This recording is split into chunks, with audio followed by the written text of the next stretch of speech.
Soyez les bienvenus sur Africa 24 dans ce nouveau numéro de décryptage. Dans le but d'élaborer une approche commune de la gouvernance de la migration, les représentants de toutes les régions d'Afrique ont pris part à la retraite régionale africaine sur la migration organisée à l'initiative du Maroc. Objectif, préparer une vision africaine commune à défendre dans le cadre de l'agenda 2018. Pour parler de cette rencontre, mais aussi des enjeux de la migration africaine, nous recevons le professeur Papa Demba Fall, chef du département des sciences humaines à l'université Cheikh Anta Diop, et également directeur du réseau d'études des migrations internationales africaines. Présentez-nous le réseau d'études des migrations internationales africaines. La vocation des réseaux de recherche est fondée sur la complémentarité d'institutions, une complémentarité simple entre des structures de recherche qui peuvent se donner la main pour aborder des sujets qui sont d'intérêt, j'allais dire, commun, et des sujets qui sont transnationaux et pour lesquels nous n'avons pas les moyens d'accomplir des recherches sur le terrain parfois. Et la collaboration permet naturellement de documenter, de mieux documenter les questions qui sont posées. Quels sont les axes d'intervention de votre réseau? Vous savez, ça fait très longtemps que moi personnellement je travaille sur ces migrations, je peux dire au moins 25 ans. Aujourd'hui, la migration est revenue, j'allais dire, au devant de la scène, parce que les questions se sont complexifiées.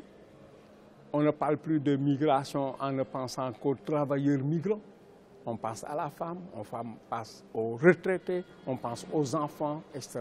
Il y a de plus en plus des acteurs de la migration qui sont pris en compte. Et le phénomène s'est complexifié, d'autant plus que c'est une question qui est transversale, qui est abordée par différentes structures, que même nous, dans nos structures de recherche, nous sommes obligés de faire appel à des compétences autres que les nôtres. Et on associe les juristes, on associe les économistes, on associe beaucoup d'autres spécialités pour aborder une question qui a un peu des ramifications dans tous les secteurs. Quelle est l'importance de ce conclave sur la régulation de la migration en Afrique? CIRAT, ici, au Maroc, s'inscrit dans un processus qui est lancé, je peux dire, depuis le 19 septembre 2016. C'est au lendemain du dialogue de haut niveau sur les migrations que le système des Nations Unies s'est entendu sur un certain nombre de conclusions, parmi lesquelles évoluer progressivement pour l'année 2018 vers ce qu'on appelle des migrations sûres, régulières et ordonnées. Donc il s'agit de répondre à une question qui aujourd'hui est au cœur de la problématique du développement. La migration est une question centrale, non seulement du développement, mais de la coopération internationale. Et ce besoin de dialogue, cette conviction que le dialogue autour des questions de migration est porteur d'effets bénéfiques, a donné lieu à un certain nombre d'initiatives.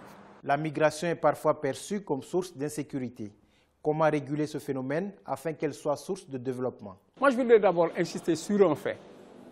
Les réponses à ces questions de Global Compact doivent être des réponses africaines.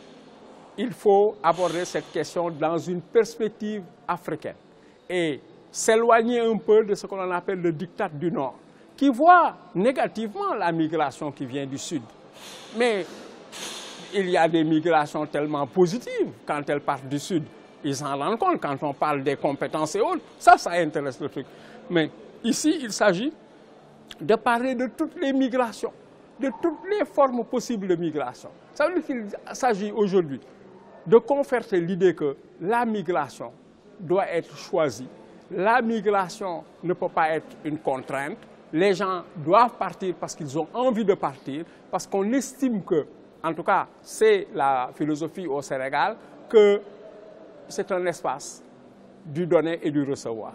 Quelle appréciation portez-vous sur les politiques nationales de migration, étant entendu que chaque pays estime que c'est une question de souveraineté nationale? Oui, mais aujourd'hui, ce dont il est question à partir de 2018, c'est de comprendre que la migration est un facteur de coopération internationale, que la migration est un facteur de développement. Ça veut dire qu'il faut un peu, j'allais presque dire, laver la cervelle de ces gens qui n'ont pas compris l'utilité qu'il y a derrière la migration. Évidemment, ce n'est pas seulement un peu le migrant porteur de crise, le migrant qui vole le travail des nationaux. Non, c'est le migrant qui contribue au développement des pays. où il s'est installé, qui en même temps contribue au développement de son territoire. C'est des choses qui se déroulent sur le double espace. Il faut, et c'est là où on parle de coopération. Pour coopérer, il faut deux. Il faut être deux pour coopérer. Et quand vous regardez ces coopérations internationales, il y a des espaces entre les deux cercles où il y a une rencontre des initiatives. Et là, on parle de co-développement. Et ça, ce sont des choses qui sont évidemment très intéressantes. La Côte d'Ivoire est là pour comprendre que, évidemment, les Burkinabés ont largement contribué au développement. Je vais au Gabon, quand je regarde les palais présidentiels, les anciens qui ont été construits, l'ont été par des maçons, des artisans sénégalais. Et vice-versa. Les Daoméens ont apporté au Sénégal, les Béninois actuellement ont apporté au Sénégal une certaine manière de s'habiller chez les dames. Et ça, c'est des échanges culturels extrêmement importants. Comment parvenir à une libre circulation des biens et des personnes sur le continent? Je disais tout à l'heure que ça fait 25 ans que je travaille sur ces questions de mobilité.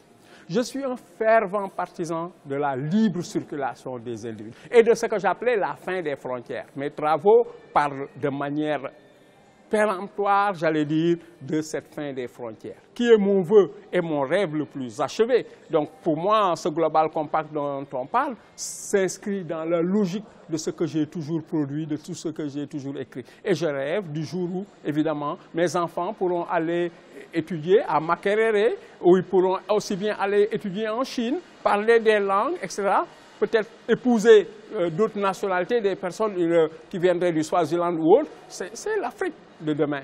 Et je pense que la mondialisation, à mon sens, c'est surtout cette grande ouverture et ce dialogue des peuples. Ce que nous appelons au Sénégal le dialogue des mutants. Nous sommes tous des mutants.